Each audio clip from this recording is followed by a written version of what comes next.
नमस्कार, फाइटर समाचार में आपका स्वागत है। पेश आज 5 फरवरी सुबह 6 बजे राजस्थान की खास खबरें।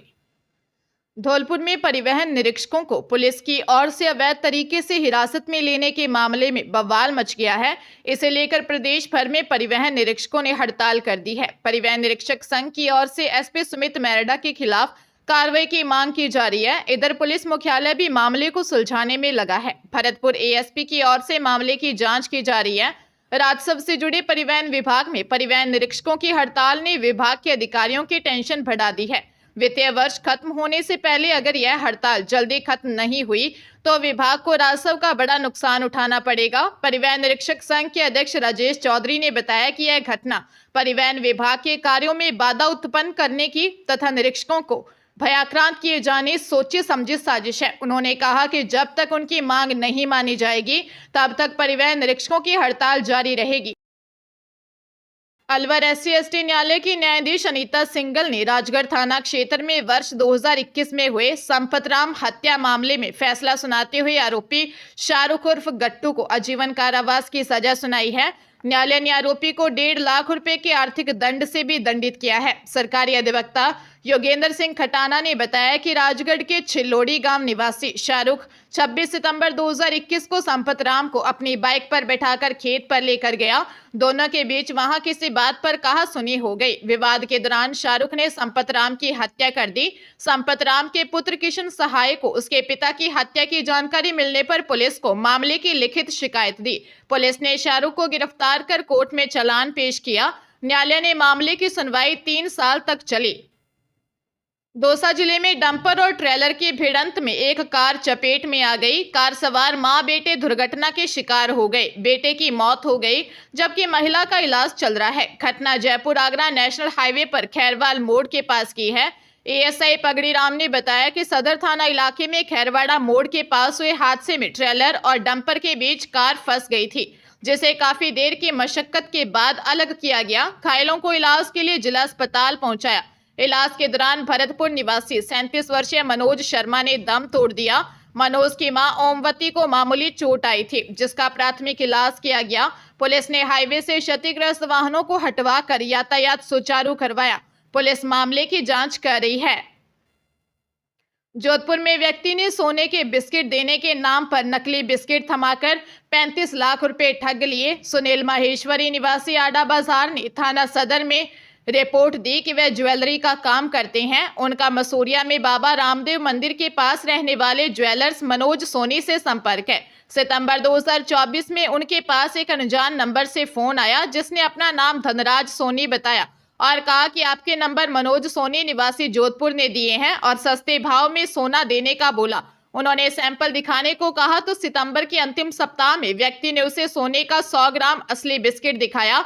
उन्होंने 35 लाख रुपए में 500 ग्राम सोने का ऑर्डर दिया। बाद में आरोपी ने चिल्ड्रन पार्क के पास पैसे लेकर बुलाया, जहां धनराज सोनी और एक युवक ने पैसे लेकर मेरे हाथ में प्लास्टिक की छोटी डिब्बियों में सोना डालकर दिया और कहा कि जल्दी से निकल जाओ नहीं तो कोई पकड़ लेगा। घर जाकर देखा तो सोना नकली था।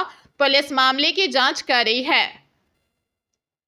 कोटा जिले में अच्छे रिटर्न का झांसा देकर लोगों से ठगी करने के 5 आरोपियों को पुलिस ने गिरफ्तार किया है। धोखाधड़ी के मास्टरमाइंड विक्रम सिंह ने साल 2008 में संजीवनी क्रेडिट कोऑपरेटिव सोसाइटी को राजस्थान सोसाइटी अधिनियम के तहत रजिस्टर करवाया था। इसके बाद 2010 में society multi state cooperative society के रूप में डेवलप होकर काम करने लगे। फिर सोसाइटी में निवेशकों को एजेंट बनाकर गोल्ड, सिल्वर सिक्कों, विदेश यात्रा, अन्य प्रकार के लालच देते हुए ज्यादा से ज्यादा निवेश लाने के लिए प्रोत्साहित किया। गोमानपुरा थाना सीआई अनिल टेलर ने बताया कि धोखाधड़ी के मास्टरमाइंड आरोपी विक्रम सिंह निवासी इंद्रॉय, रामसर बाड़मेर, किशन सिंह निवासी बाड़मेर, नरेश सोनी निवासी राय कॉलोनी बाड़मेर, शैतान सिंह निवासी डेचू जोधपुर, देवी सिंह निवासी भादरिया जैसलमेर को प्रोडक्शन के तहत कोटा जेल से गिरफ्तार किया है। हिसार में फर्जी मेडिकल बिल बनाने के आरोपी नगर निगम के कंप्यूटर ऑपरेटर को पुलिस ने 3 दिन पहले गिरफ्तार कर रिमांड पर लिया है। रिमांड के दौरान आरोपी ऑपरेटर जॉनी ने कई खुलासे किए हैं। पुलिस जांच में पता चला है कि आरोपी जॉनी बिल बनाने की पूरी प्रक्रिया अपने कंप्यूटर पर करता था। इस काम में कई अन्य आरोपी भी शामिल हैं। आरोपी के पास फर्जी मोहर थी, जिसका इस्तेमाल फर्जी मेडिकल बिल बनाने में किया जाता था। आरोपी अब तक 8 फर्जी मेडिकल बिल बना चुका है। एएसआई सुरेंद्र मौर्य के अनुसार मामले में मास्टरमाइंड सफाई निरीक्षक सुरेंद्र हुड्डा और सुनील बेलदार हैं। दोनों की गिरफ्तारी के बाद मामले में कई नए खुलासे हो सकते हैं। पुलिस उनकी तलाश कर रही है। पुलिस कई एंगल से मामले की जांच कर रही है। बता दें कि महिला सफाई कर्मी पूनम के इलाज एक फर्जी मेडिकल बिल निगम में जमा हुआ, जिसके बाद मामले का खुलासा हुआ। जीएसटी चोरी पर केंद्र सरकार ने बड़ा निर्णय लिया है। इनवॉइस मैनेजमेंट सिस्टम से करदाताओं को राहत मिलेगी। सीजीएसटी में ट्रैक व ट्रेस मैनेजमेंट सिस्टम शुरू होगा। सीजीएसटी जयपुर आयुक्तालय के प्रधान मुख्य आयुक्त महेंद्र रंगा ने कहा कि करदाताओं को अनावश्यक परेशानियों से मुक्ति मिलेगी। बोगस फर्मों और फर्जी बिलों पर जीएसटी काउंसिल भी गंभीर है। अप्रत्यक्ष करों को लेकर हालांकि बजट में बड़ी घोषणाएं नहीं हुई। अप्रत्यक्ष कर मुद्दों पर जीएसटी काउंसिल के माध्यम से निर्णय होता है।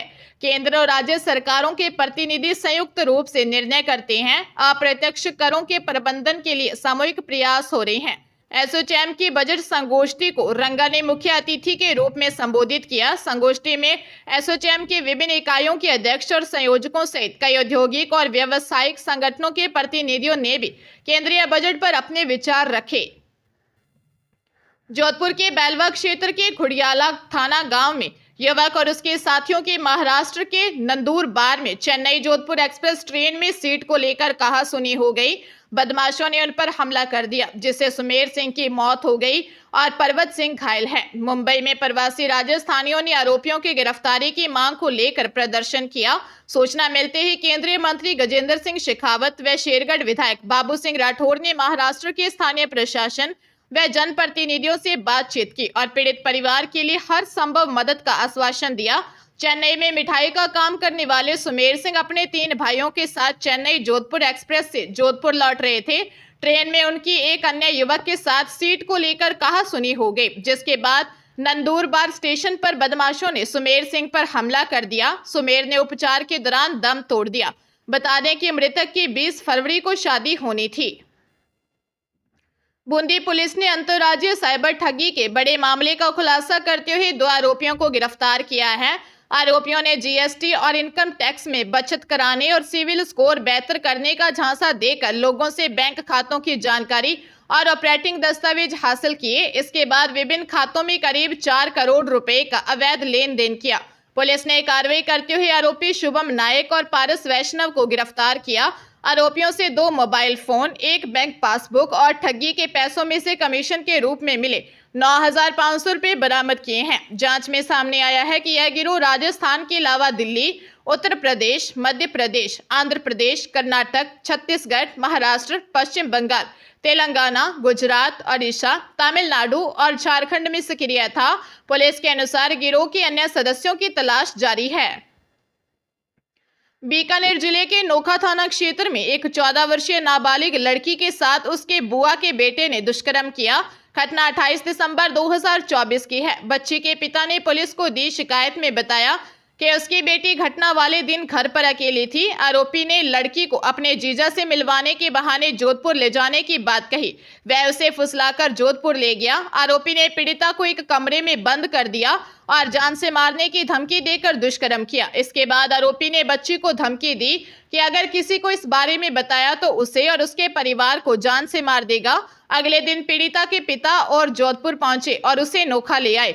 कुछ दिनों बाद आरोपी ने पीड़िता की एडिट की गई अश्लील तस्वीरें वायरल कर दी। साथ ही वह पीड़िता के पिता को धमकी दे रहा है कि वह फिर से उनकी बेटी को उठा ले जाएगा और उसकी जिंदगी बर्बाद कर देगा। पुलिस ने मामला दर्ज कर जांच शुरू कर दी है। चूरू में साइबर अपराधियों ने एक नए तरीके से डॉक्टर को अपना शिकार बनाया। नयाबास के निवासी डॉक्टर एमएल श्याम सुखा को एक व्यक्ति ने खुद को बीएसएफ अधिकारी बताते हुए फोन किया। उसने कहा कि बीएसएफ में नई भर्तियां हो रही हैं और करीब 250 जवानों का मेडिकल टेस्ट कराना है। ठग ने डॉक्टर से मेडिकल टेस्ट की फीस के बारे में पूछा और अग्रिम भुगतान के लिए एक लिंक भेजा। डॉक्टर के लिंक पर जानकारी भरते ही उनके बैंक खाते से 50,000 रुपये निकल गए। डॉक्टर ने साइबर हेल्पलाइन 1930 पर शिकायत दर्ज करवाई है और पुलिस अधीक्षक से भी मुलाकात की है।